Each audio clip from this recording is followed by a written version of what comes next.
Olá, amigos do Aeromuseu. Bem-vindos a este vídeo sobre futebol e aviação. Vamos começar do princípio, a primeira Copa do Mundo no Uruguai. Em 1930, os voos comerciais transatlânticos eram feitos por dirigíveis e custavam muito caro. Para disputar a primeira Copa do Mundo, os jogadores tinham que chegar ao Uruguai de trem e navio. Apenas 4 equipes europeias tinham condições econômicas para viajar. 3 delas economizaram dinheiro, decidindo viajar juntas. A Iugoslávia foi por conta própria, viajando no SS Flórida do Lloyd italiano, partindo de Marsella. Enquanto isso, Bélgica, França e Romênia compartilharam o SS Conteverde, um transatlântico de passageiros construído na Escócia. Quando saiu de Gênova em 20 de junho, apenas os romenos estavam a bordo. Nos dias seguintes embarcaram os franceses em Villefranche-sur-Mer, um porto ao lado de Nice, e os belgas em Barcelona. Todas as equipes já haviam feito longas viagens de trem. As próximas paradas do Conteverde foram em Lisboa, Madeira e Ilhas Canárias, antes de seguir para o mar aberto. Também a bordo estavam 3 árbitros da Copa do Mundo, o presidente da FIFA, Jules Rimet, e o próprio troféu da Copa do Mundo. Depois de uma semana de viagem, o Conteverde chegou ao Rio de Janeiro, onde pegou a equipe brasileira e seus dirigentes. Em 4 de julho, após 15 dias no mar, chegou ao hotel. Ali se juntaram os iugoslavos, assim como os americanos e os mexicanos, que haviam viajado juntos. O próprio México encarou uma longa viagem. Eles começaram indo na direção errada. Eles navegaram de Veracruz para Havana e Nova York para se juntarem aos americanos no SS Munargo. Embora fosse impossível fazer qualquer treinamento de futebol nos navios, as equipes europeias não sofreram muito. Chegaram a Montevidéu 9 dias antes do torneio.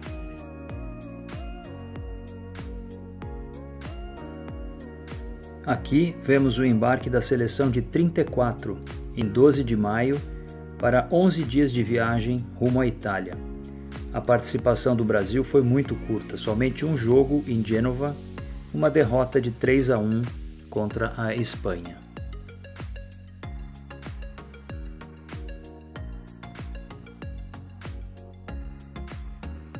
Para a Copa de 38, realizada na França, a seleção brasileira treinou em Araxá, Minas Gerais, período que foi a primeira concentração de uma seleção para preparar-se para um torneio internacional.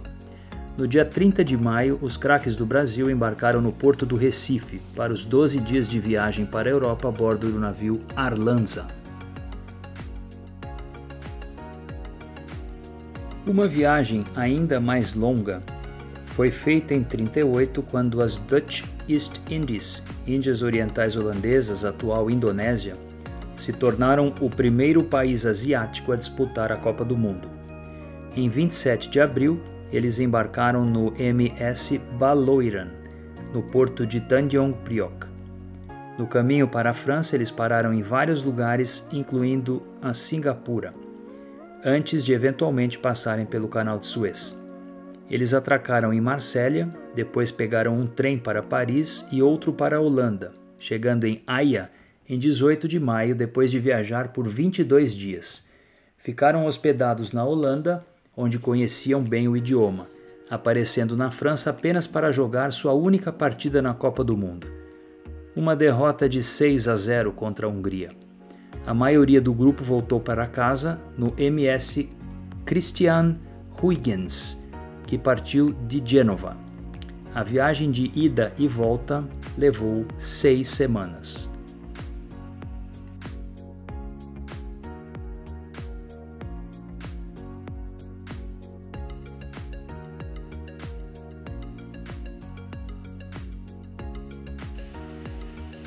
Doze anos mais tarde, os campeões mundiais também viajaram por mar.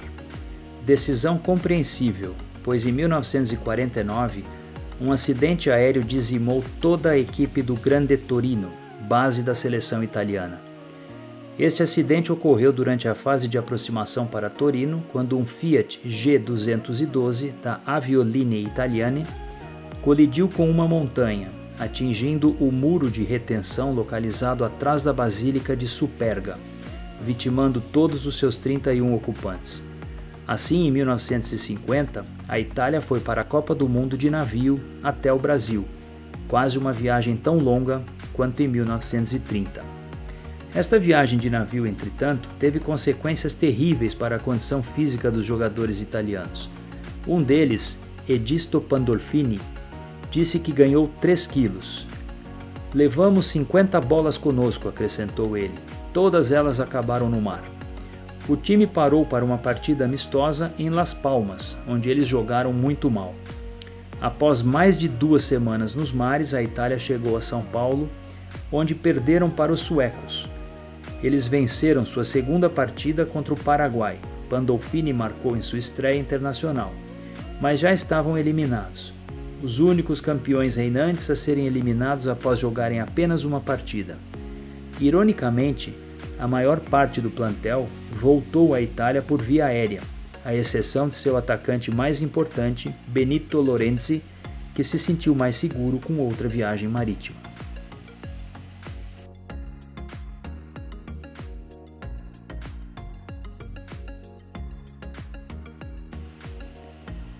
Nessas imagens, vemos a seleção inglesa embarcando no aeroporto de Heathrow, com destino ao Brasil, num Constellation da Pan Air, o PPPCF. A Pan Air já realizava voos regulares para a Europa com seus Constellation desde 1946.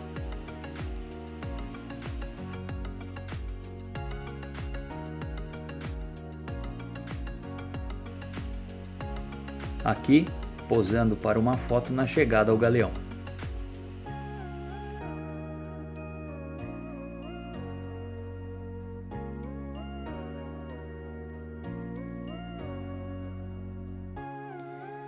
Os preparativos para o Mundial de 54 começaram com muita antecedência. Pela primeira vez na sua história, o Brasil teria que participar das eliminatórias.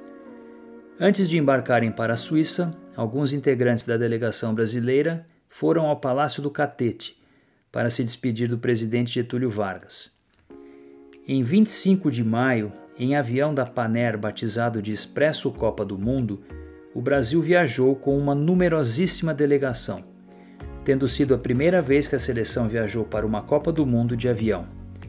Além de 22 jogadores, um técnico, um médico, um massagista, um roupeiro e um cozinheiro, a CBD se deu ao luxo de levar um presidente de honra e sua secretária, o chefe da delegação e sua secretária, 2 delegados, 2 assessores, 2 convidados de honra, um jornalista e até o representante da revista da CBD.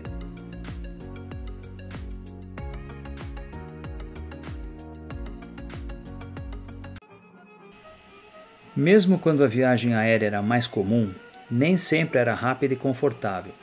Em 54, a Coreia do Sul começou sua viagem apenas 6 dias antes da estreia na Suíça. Em 10 de junho, eles fizeram uma longa viagem de trem de Seul para Busan, onde embarcaram em um navio para o Japão. Em Tóquio, eles descobriram que o avião não era suficientemente grande. Então, 12 jogadores e o técnico voaram para Zurique via Calcutá, onde houve um atraso para reparos de hélices, e Itália. Os outros 9 membros foram para Bangkok, pegar um voo para a Europa no dia 13 de junho. A aeronave também era muito pequena, e a história diz que 2 jogadores teriam ficado para trás se um casal inglês não tivesse desistido de seus lugares. No total, os coreanos passaram aproximadamente 65 horas em aviões. Eles chegaram na Suíça na noite anterior ao jogo de abertura. Exaustos, eles perderam para os favoritos do torneio, os poderosos húngaros, que foram visivelmente misericordiosos ao vencerem por somente 9-0. A Coreia do Sul perdeu sua segunda partida por 7-0, apenas 3 dias depois. Uma curta pausa entre voos longos.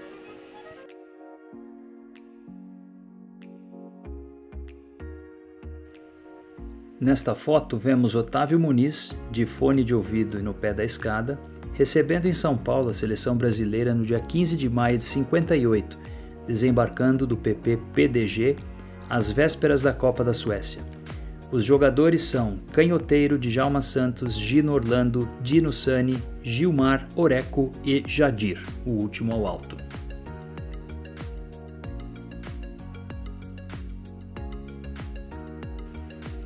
Aqui, os paulistas embarcando no PP PDO para o Rio, rumo à conquista de nossa primeira Copa. Paulo Machado de Carvalho, terceiro à esquerda, Dr. Hilton Gosling, Dino Sani, Zito, Dida, Pepe, Tessordi, Mazola, Mauro e Mário Américo. Agachados, Moacir, Oreco, o roupeiro Luizão e o dentista Dr. Mário Trigo. A seleção embarcou em 24 de maio no DC7 da Paner PP PDM para a Europa. Realizou 2 partidas amistosas na Itália, em Florença contra a Fiorentina, 4-0, e contra a Internazionale, 4-0, chegando ao aeroporto de Bromma em Estocolmo, voando no DC7 da Paner PP PDL.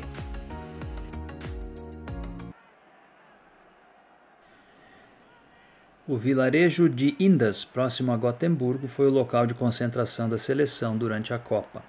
Após chegar perto da conquista nas edições de 38, terceiro lugar, e de 50, vice, além do fracasso no Mundial de 54, a seleção brasileira montou para o Campeonato Mundial da Suécia um esquema que primava pela organização, comparado à completa bagunça dos anos anteriores. O empresário paulista Paulo Machado de Carvalho chefiou a delegação que viajou para a Suécia, que contava até mesmo com um psicólogo. Com um elenco fabuloso, a seleção brasileira, enfim, obteve o título de campeão mundial e viu Pelé e Garrincha despontarem como grandes craques do futebol em todos os tempos. A taça do mundo é nossa, com brasileiro não há quem possa. Eita, esquadrão de ouro, é bom no samba, é bom no couro. Em 30 de junho, a seleção embarcou de volta para o Brasil no novo aeroporto de Stockholm, Arlanda, no DC7 da Paner, PP PDM. O início das comemorações em solo brasileiro foi no Recife. O brasileiro lá no estrangeiro mostrou o futebol como é que é. Ganhou a taça do mundo, sambando com a bola no pé. Oh, a taça do mundo é nossa, com brasileiro não há quem possa. Eita, esquadrão de ouro, é bom no samba, é bom no couro. A taça do mundo é nossa, com brasileiro não há quem possa. Eita, esquadrão de ouro.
chegada ao Rio de Janeiro, uma grande festa aguardava os campeões do mundo. O DC-7 foi escoltado por aviões da Força Aérea Brasileira, realizou uma aproximação por sobre a Baía de Guanabara, efetuando pouso na pista norte do aeroporto do Galeão.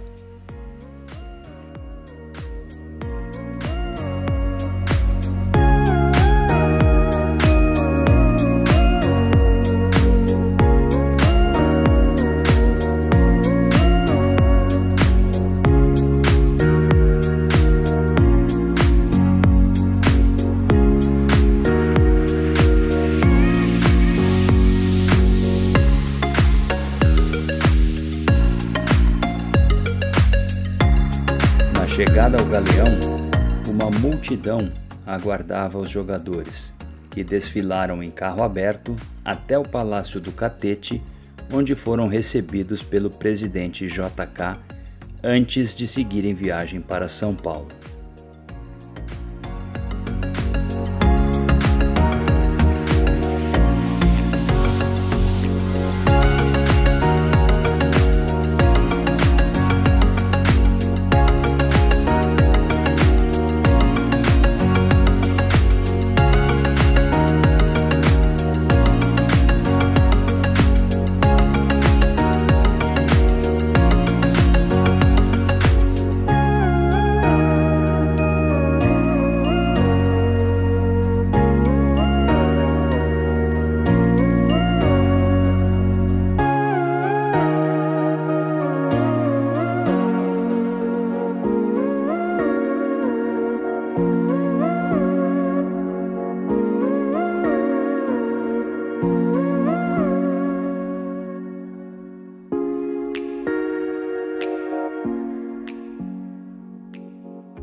A viagem para Congonhas foi realizada em voo especial no Constellation da Panair PP PDI para outra recepção calorosa.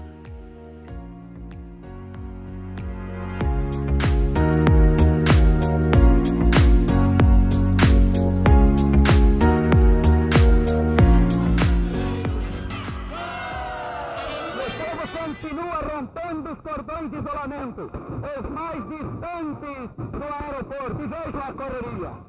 Agora a polícia começa a tomar as primeiras iniciativas, mas nesta altura ninguém mais poderá conter a ânsia, o desejo incontido da multidão em saudar os seus queridos craques. E o povo rompe agora em aplausos quando aparece a taça, a ambicionada taça Júlio Ribeiro. Paulo de Carvalho, chefe da delegação, levanta, exibindo-a ao povo e beija a taça, telespectadores. Isso ele vem fazendo desde o instante em que o avião deixou Estocolmo. Eis que aponta agora na escada Gilmar, o fabuloso Gilmar, considerado pela crônica de todo mundo como o maior goleiro do universo. E a multidão aclama entusiasticamente. O pipocar de fogos é ensurdecedor. E pouco a pouco, com dificuldade, os jogadores vão deixando o PP-PDI da Panair do Brasil. Os carros do Corpo de Bombeiros já acionam os seus motores. A banda continua executando dobrados. O povo vibra e os jogadores se aproximam. No dia 21 de maio de 62, a delegação do Brasil seguiu rumo a Santiago do Chile. Fizeram uma escala em Brasília, capital do país, para a despedida oficial em evento realizado na Granja do Torto com o presidente da República, João Goulart. No avião da Panair embarcaram 22 jogadores.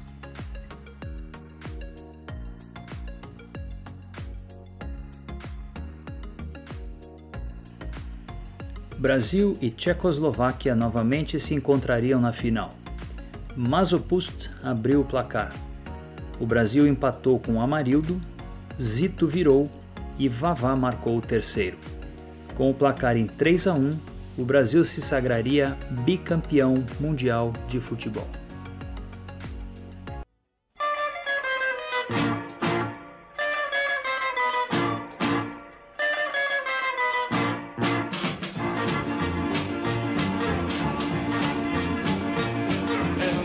del 62 es una fiesta universal del deporte del balón como consigna general.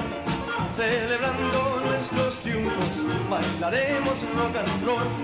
Nos invade la alegría y de todo corazón agradecemos a quienes nos brindaron la ocasión y dispuestos a la lucha entraremos en acción. Toda la mente remata.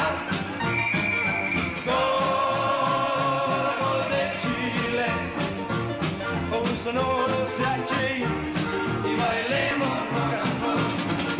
Toma la mente remata. Gol de Chile. Un sonoro se hache y bailemos rock and roll.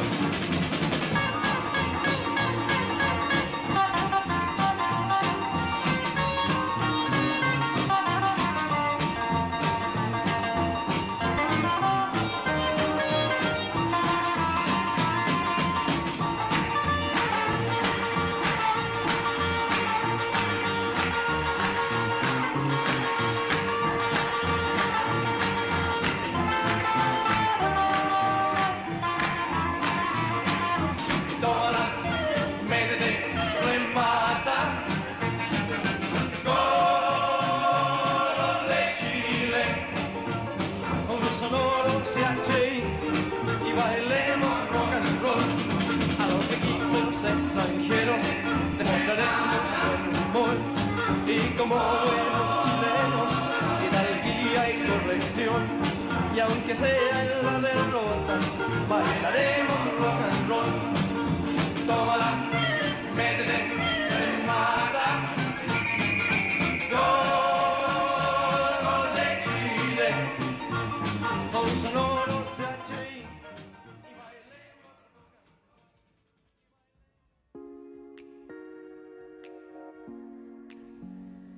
A seleção retornou para o Brasil no DC8 da Panair PP-PDS. Em Brasília, foram recebidos com muito entusiasmo por uma multidão já no aeroporto. No Palácio do Planalto receberam homenagens do presidente João Goulart.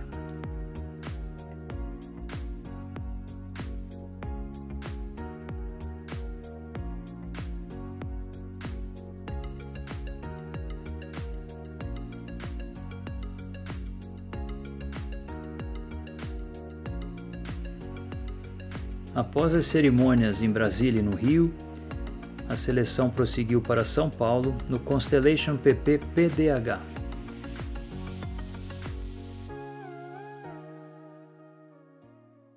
Ia chegar com tempo de receber o avião.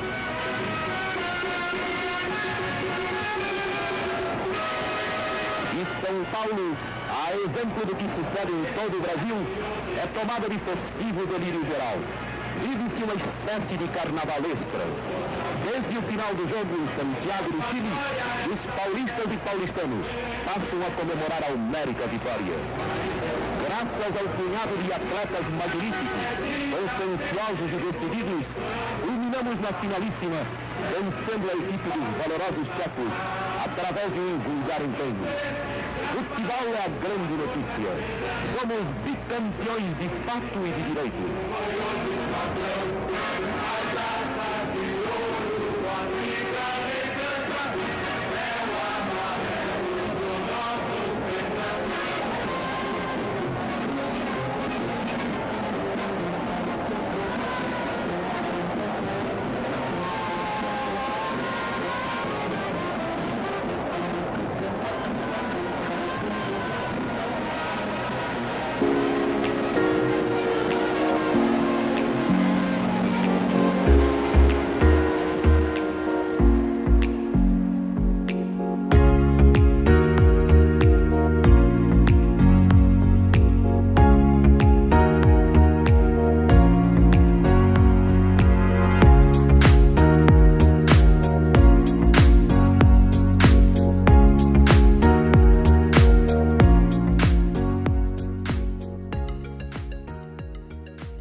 A Copa do Mundo de 1970 foi a 9ª edição da Copa do Mundo FIFA, que ocorreu de 31 de maio até 21 de junho, sediada no México.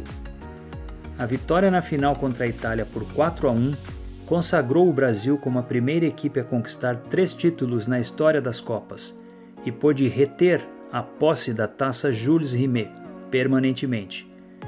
Ironicamente, ela seria roubada em 1983 enquanto estava em exposição no Rio de Janeiro e nunca foi recuperada. A seleção voou para o México no 707 da Varig PP VJS, dia 1º de maio. O RG 814 decolou do Galeão via Lima para Guadalajara, onde a seleção ficou sediada durante a primeira fase da Copa.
Brasil, do meu coração. Todos juntos vamos pra frente, Brasil, salve a seleção. De repente é aquela corrente pra frente. No retorno, coube ao Boeing 707-441 PPVJA a missão de trazer os campeões do mundo e a taça Jules Rimet, que havia sido conquistada em definitivo. O voo decolou da cidade do México para Acapulco. Em função da elevação do aeroporto da cidade do México, não era possível para o 707-441 decolar direto para o Brasil, em função da performance do avião. Acapulco é ao nível do mar e após o reabastecimento, o VJA voou direto para Brasília em 10 horas e 13 minutos de voo. A tripulação do VJA era composta pelo comandante Freitas, assessorado pelo primeiro oficial Ungaretti, segundos oficiais Comerino e Soares de Sá, engenheiros de voo Conde e Lau e navegadores França Lima e Ono. Após as comemorações em Brasília, que incluiu homenagens do presidente Médici, a seleção prosseguiu para o Galeão para mais festa. Salve a seleção.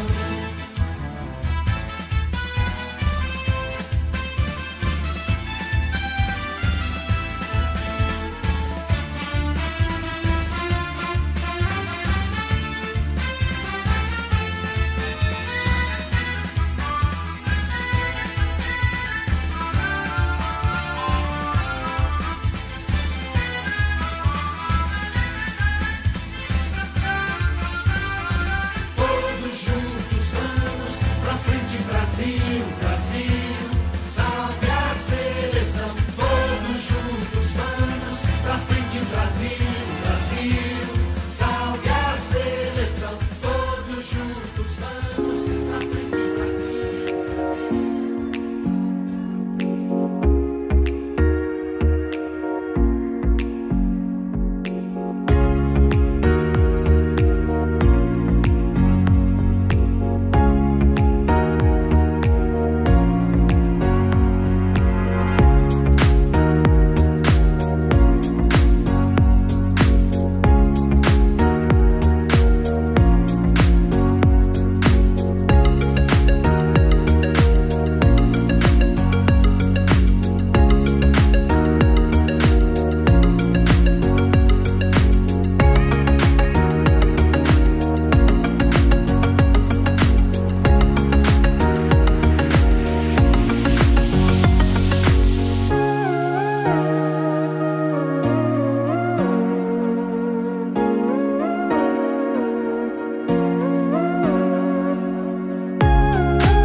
Para a Copa do Mundo de 94 nos Estados Unidos, o avião designado para a seleção era o DC-10 da Varig PP-VMD, que recebeu essa pintura especial.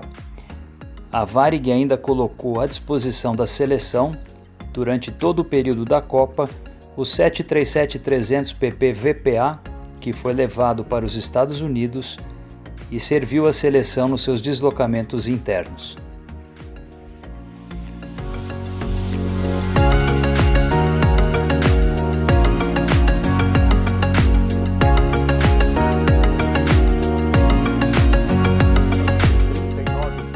Na base aérea do Recife. Este é o voo da alegria, trazendo os campeões do mundo de volta para casa. O avião sobrevoa a cidade para os jogadores curtirem do alto a chegada ao Brasil. Recife é a primeira escala da seleção do Tetra. O pagamento de uma promessa, o reconhecimento pelo apoio do torcedor pernambucano à seleção brasileira durante a fase de classificação. E a multidão está lá embaixo, espalhada pelas ruas da cidade, só aguardando o momento de ver os jogadores passarem. Chega ao fim um voo que na ida levava o sonho de milhões de brasileiros. E na volta traz a realidade da conquista de um título inédito de tetracampeão. Na janela do avião, o irreverente Romário acena com a bandeira do Brasil. O desembarque é na base aérea do Recife. Ricardo Rocha desce com a taça da FIFA nas mãos e beija o solo onde nasceu. O garoto Guilherme está na fila ao lado do governador de Pernambuco, Joaquim Francisco, e do prefeito do Recife, Jarbas Vasconcelos, para receber os jogadores. Guilherme é um símbolo da fé dos pernambucanos na seleção. E começa o desfile por 18 quilômetros de ruas do Recife. Pelos cálculos da polícia, 1,5 milhão de pessoas estão acompanhando a passagem da seleção. Eu sei que vou, do jeito que eu sei, de gol em gol, com direita no play. Eu sei que vou. Brasil! A praia de Boa Viagem é um mar de gente carregando bandeiras e vestindo verde e amarelo. Os jogadores num carro dos bombeiros retribuem o carinho do povo e erguem os braços no ritmo da multidão.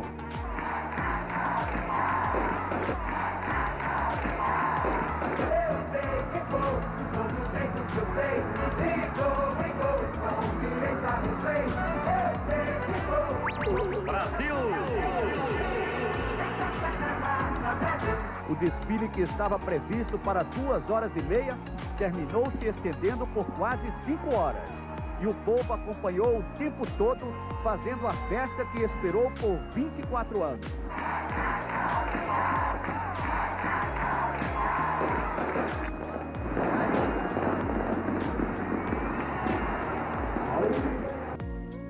Quatro anos depois da conquista do tricampeonato, uma seleção brasileira volta a Brasília para receber a homenagem oficial do governo e o carinho do povo.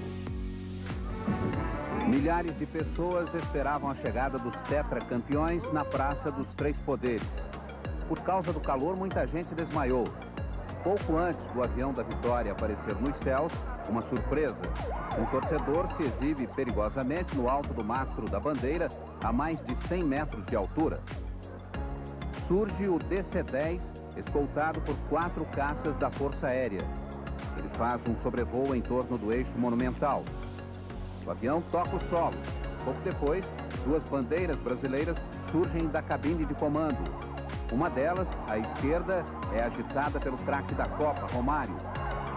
O povo aplaude, grita e samba no terraço do aeroporto. Dunga é o primeiro a surgir de dentro do avião carregando o troféu. Ele desce a escada junto com Parreira. Mais atrás, Zagallo e o presidente da CBF, Ricardo Teixeira. Os jogadores se dividem em 3 carros dos bombeiros. No primeiro, Dunga, Parreira, agora com o capacete de Ayrton Senna, e o preparador físico Moraci Santana. Vai começar a jornada de 20 quilômetros do aeroporto até o Palácio. Começa a escurecer na capital do país. A multidão ocupa todo o eixo rodoviário sul. O cortejo avança lentamente. As pessoas agitam bandeiras e gritam, até uma grande lua aparece no céu do Planalto para saudar os tetracampeões. Foram quase 12 horas de descontração e alegria. Você vai ver agora imagens de dentro do avião que trouxe os tetracampeões para casa. Fim de tarde de ontem na Califórnia. O DC-10 da seleção levanta voo do aeroporto de Los Angeles, deixando a terra da Copa para trás.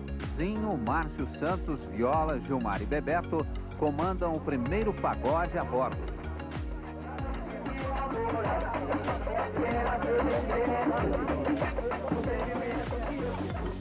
A hora é de descontração. Cada um procura alguma coisa para fazer e passar o tempo. O presidente da CBF, Ricardo Teixeira, brinca com o lateral branco que segura a taça FIFA. A tripulação fala da alegria do voo da vitória, que teve uma comemoração especial. Não podia ser melhor. Ótimo, o pessoal todo comemorando. Esse aqui é o nosso flight engineer.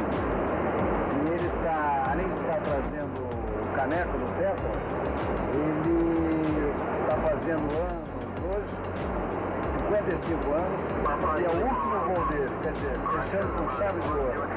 Tetra, além de tudo isso, estou tremendamente honrado com o que estamos fazendo.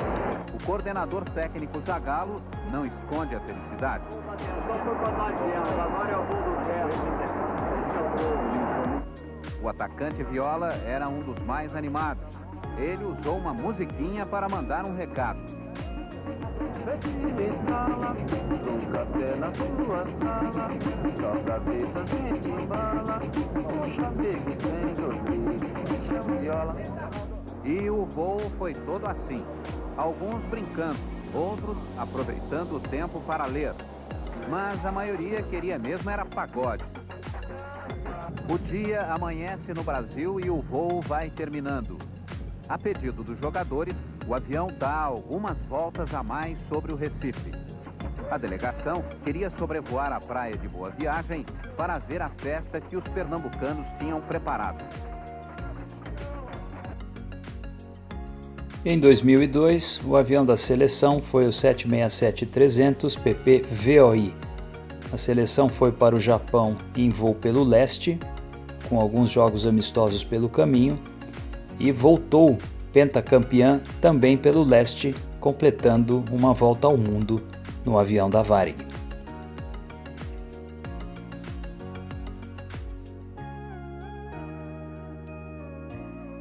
A comissão técnica embarcaram em Tóquio para uma viagem de 24 horas, depois de 50 dias longe de casa. Tá na hora de ir para casa. Esse ritual de hotel, estádio, viagem, começa tudo de novo. Chegou ao fim e Ronaldinho tentava fazer o que todo turista pena para conseguir: fechar a mala. Também foram quase 50 dias pulando de galho em galho desde Barcelona. Na saída do hotel, Rivaldo acenava para todos. Os jogadores com caras felizes retribuíam o carinho dos torcedores japoneses, que vieram com bandeiras, sorrisos e máquinas fotográficas. Era uma despedida em apoteose, a seleção com o maior cartaz do mundo do futebol.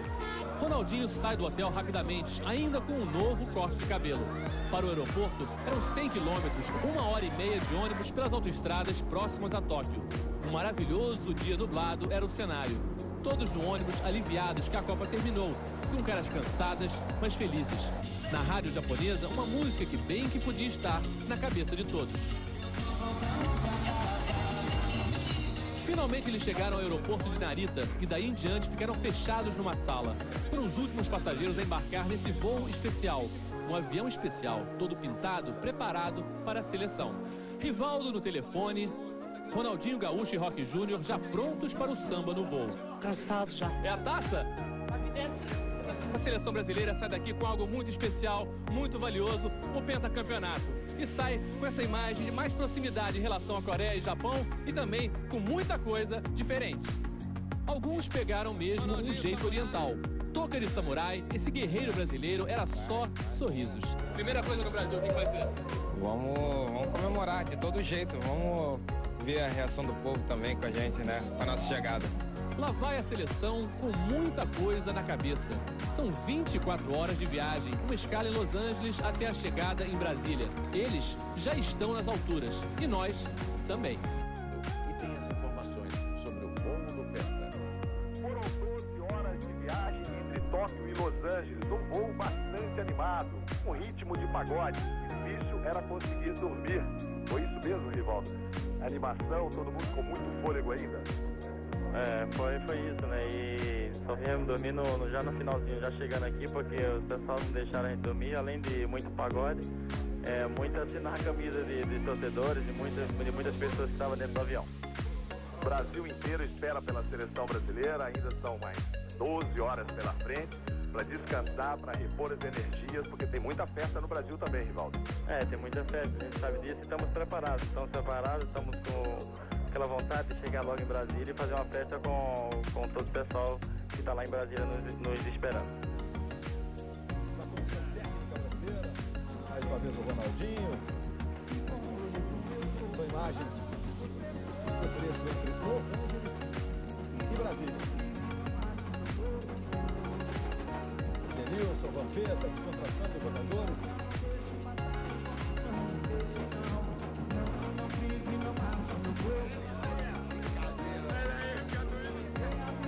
Aí o Rivaldo, sempre acanhado, o Rivaldo, fica sempre no cantinho dele.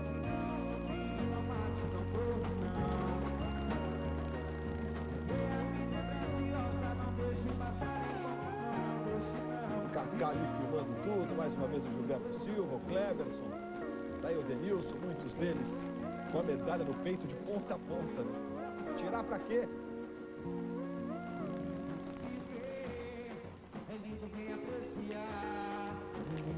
Daí o Edmilson e o Edilson.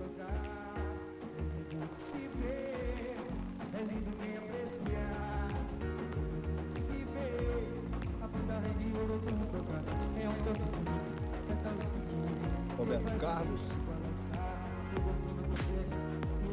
relaxando ali na leitura. Ricardinho e Dida, companheiros de Corinthians.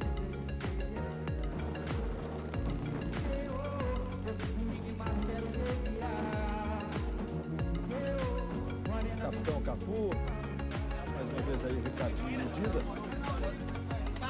Roberto, a revista, caralho!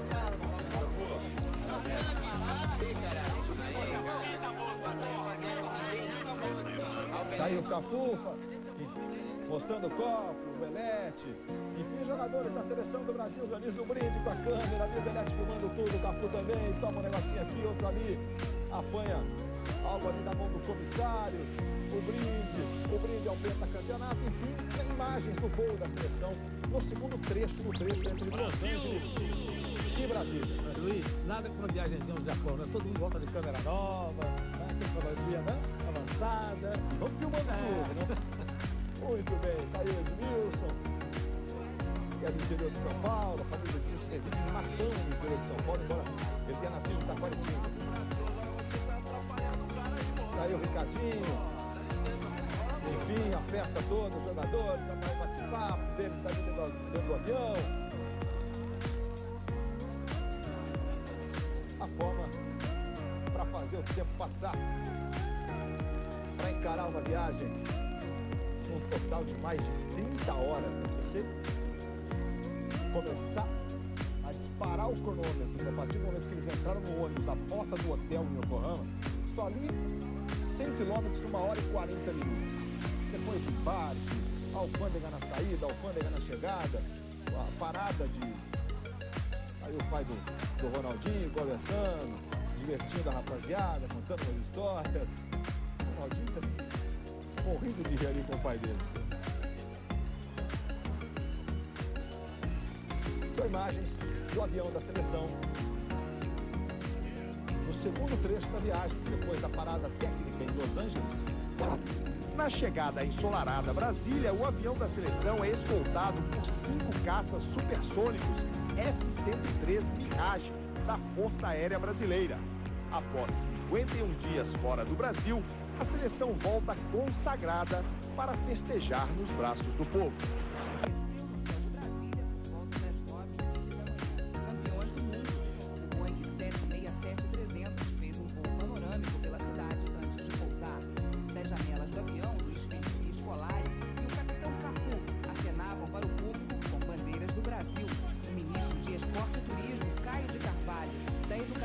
Paulo Renato e o secretário nacional de esportes, Lars Grael, recepcionaram os jogadores ainda no aeroporto. A seleção... Vindos, pentacampeões, graças aos senhores, o mundo reconheceu uma vez mais o talento, a determinação, a competência e a fibra do povo brasileiro. Para a Força Aérea Brasileira, em particular, é um privilégio escoltá-los e chegarmos juntos ao bendito solo do Brasil. O Boeing da seleção, escoltado por caças da Força Aérea. Voo rasante sobre a capital dos brasileiros, a cidade que tem forma de avião. 10 minutos de sobrevoo a 350 metros da torcida. Pouco antes das 10, o avião toca o solo brasileiro. O capitão Cafu aparece na janela da cabine, bandeira em punho. Filipão também acena com a bandeira verde e amarela. Para quem esperava na base aérea desde as 5 da madrugada, finalmente aparece ela, a taça, erguida mais uma vez. Os heróis começam a descer. Você viu a quinta estrela?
A tripulação técnica que conduziu o RG-9585 de Narita para Los Angeles era composta pelos comandantes Fuchs e Bombassaro e pelos copilotos Alexandre Mitkiewicz e eu, Álvaro Neto. Fique agora com imagens exclusivas de bastidores dessa etapa.